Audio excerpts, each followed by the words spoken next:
نحمدہ و نصلی علی رسول الکریم اما بعد اعوذ باللہ من الشیطان الرجیم بسم اللہ الرحمن الرحیم لقد صدق اللہ رسولہ الرؤیا بالحق لتدخلن المسجد الحرام انشاء اللہ آمنین محلقین رؤوسکم مقصرین لا تخافون فعلم ما لم تعلموا فجعل من دون ذلك فتحا قريبا هو الذي أرسل رسوله بالهدى ودين الحق ليظهره على الدين كله وكفى بالله شهيدا محمد رسول الله والذين معه أشداء على الكفار رحماء بينهم تراهم ركعا سجدا يبتغون فضلا من الله ورضوانا سيماهم في وجوههم من أثر السجود ذلك مثلهم في التوراة ومثلهم في الإنجيل كزرع أخرج شطأه فآزره فاستغلظ فاستوى على سوقه يعجب الزرع ليغيظ بهم الكفار وعد الله الذين آمنوا وعملوا الصالحات منهم مغفرة وأجرا عظيما۔ ابھی آپ نے سورہ فتح کی آیت 27 سے 29 کی تلاوت سماعت فرمائی۔ ان آیتوں کا ترجمہ اور تفسیر اس طرح ہے: لقد صدق اللہ رسولہ الرؤیا بالحق لتدخلن المسجد الحرام ان شاء اللہ آمنین محلقین رؤوسکم ومقصرین لا تخافون فعلم ما لم تعلموا فجعل من دون ذلك فتحا قریبا۔ آیت 27۔ هو الذی ارسل رسولہ بالہدی ودین الحق لیظہرہ علی الدین کلہ وکفی باللہ شہیدا۔ آیت 28۔ ترجمہ: بلا شبہ اللہ نے اپنے رسول کو واقعے کے مطابق سچا خواب دکھایا ہے کہ انشاءاللہ تم ضرور حرمت والی مسجد میں امن و سلامتی سے بال منڈواتے اور کٹاتے ہوئے جاؤ گے اور تمہیں خوف نہ ہوگا۔ اسے وہ باتیں معلوم ہیں جو تمہیں معلوم نہیں، لہٰذا اس نے اس سے پہلے تم کو ایک قریب والی فتح دے دی۔ اسی نے اپنے رسول کو ہدایت اور سچے دین کے ساتھ بھیجا تاکہ اسے ہر دین پر غلبہ عطا فرمائے، اور گواہ ہونے کے اعتبار سے اللہ کافی ہے۔ یہ تھا ترجمہ سورہ فتح کی آیت 27 اور 28 کا تفسیر۔ آیت 27۔ رحمت عالم صلی اللہ علیہ وسلم کا خواب۔ رحمت عالم صلی اللہ علیہ وسلم نے خواب دیکھا تھا کہ آپ مکے میں تشریف لے گئے ہیں اور بیت اللہ کا طواف کر رہے ہیں۔ آپ نے اس خواب کی صحابہ کو مدینے میں اطلاع دے دی تھی۔ جب صحابہ آپ کے ساتھ حدیبیہ کے سال عمرے کے لیے روانہ ہوئے تو ایک جماعت کو یقین تھا کہ یہ خواب اسی سال پورا ہوگا۔ پھر جب صلح ہو گئی اور یہ معاملہ طے ہو گیا کہ مسلمان اس سال تو واپس جائیں گے، البتہ اگلے سال آ کر طواف کر سکتے ہیں، تو اس سے بعد صحابہ کو کچھ قلق ہوا، یہاں تک کہ عمر رضی اللہ تعالیٰ نے اس بارے میں آپ سے پوچھ بھی لیا۔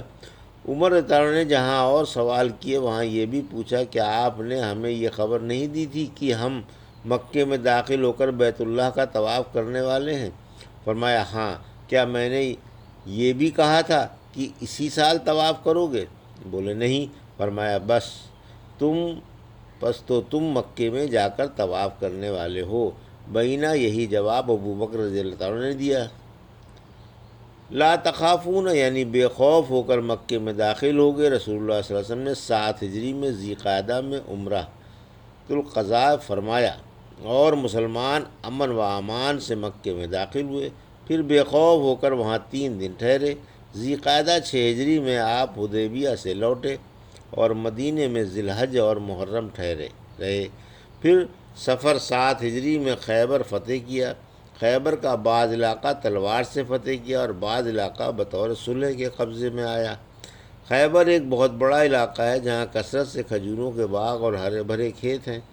آپ نے باغ و زراعت کو آدھے آدھے پر یہودیوں کے پاس ہی رہنے دیا اور مال غنیمت کو صرف حدیبیہ والے مسلمانوں ہی پر تقسیم فرمایا۔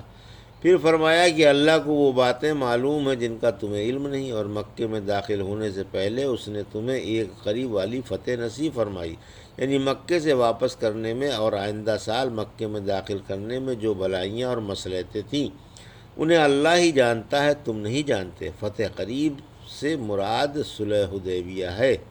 آیت 28 مسلمانوں کو دنیا پر چھا جانے کی بشارت۔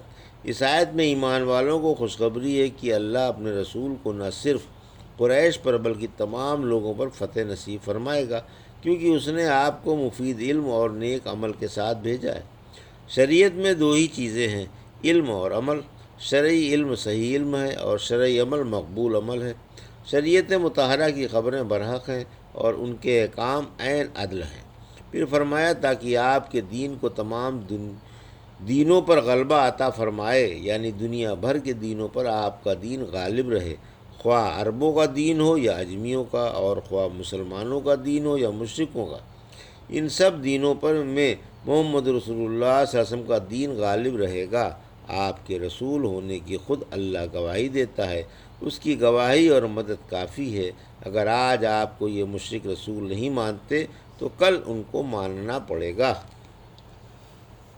محمد رسول اللہ والذین معہ اشداء علی الکفار رحماء بینہم تراہم رکعا سجدا یبتغون فضلا من اللہ ورضوانا سیماہم فی وجوہہم من اثر السجود ذالک مثلہم فی التوراۃ ومثلہم فی الانجیل کزرع اخرج شطأہ فآزرہ فاستغلظ فاستوى علی سوقہ یعجب الزراع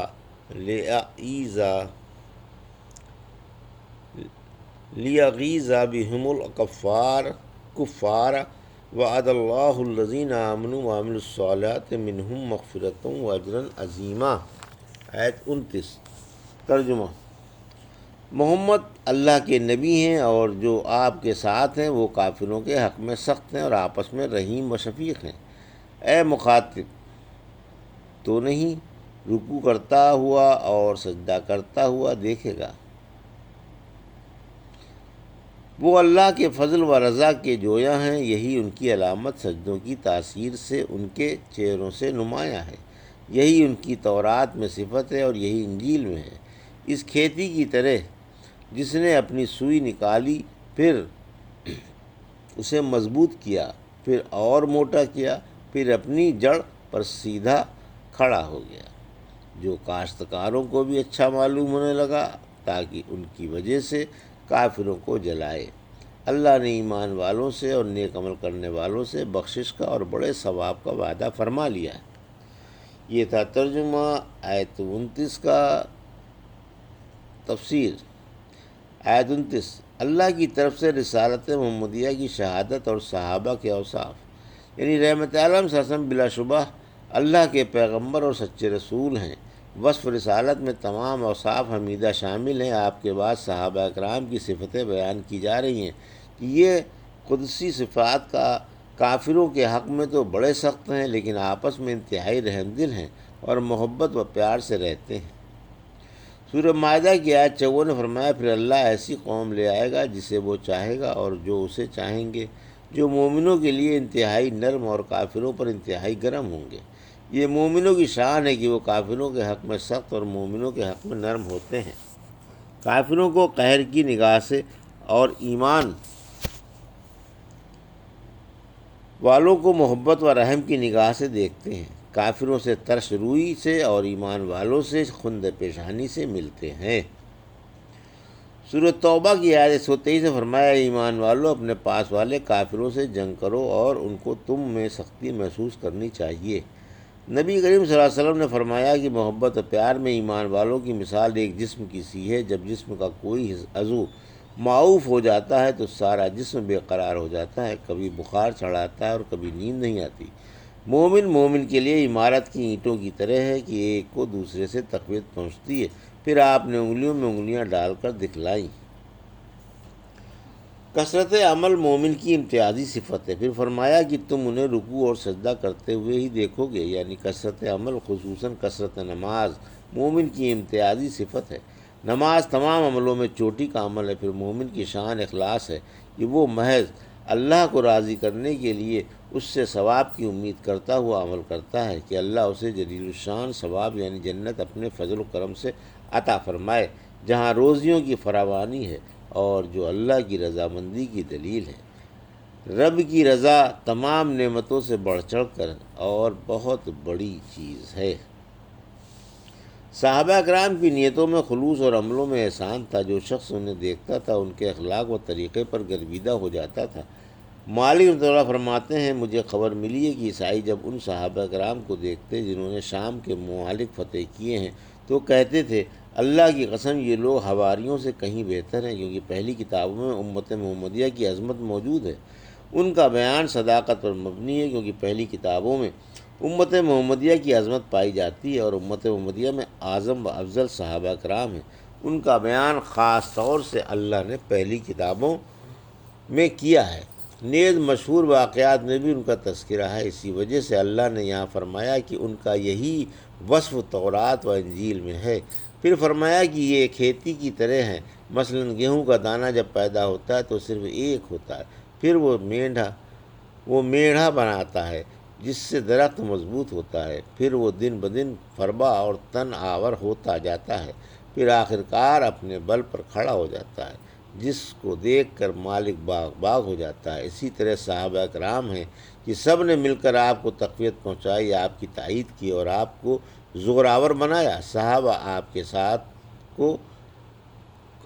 ساتھ کوپل کی طرح ہیں، تاکہ صحابہ کو دیکھ کر کافر جل کر کباب ہوتے رہیں۔ پھر فرمایا کہ اللہ نے ایمان والوں نیک عمل والوں سے ان کے گناہ معاف کرنے کا بے انتہا ثواب کا اور عزت والی روزی کا وعدہ فرمایا ہے، اور اللہ کا وعدہ بالکل سچا اور برحق ہے، جس کے نہ خلاف ہو سکتا ہے اور نہ ہی اس میں تغیر و تبدل ہو سکتا ہے۔ جو صحابہ کے نقش قدم پر چلا اور ان جیسی راہ اختیار کی وہ انہی کے حکم میں ہے، لیکن فضیلت اور فوقیت انہی کو ہے۔ جو مقام اور کمال انہوں نے پیدا کر لیا تھا اس تک کوئی نہیں پہنچ سکتا۔ اللہ ان سے راضی رہے، انہیں خوش فرمائے اور ان کا ٹھکانہ جنت الفردوس میں بنائے، آمین۔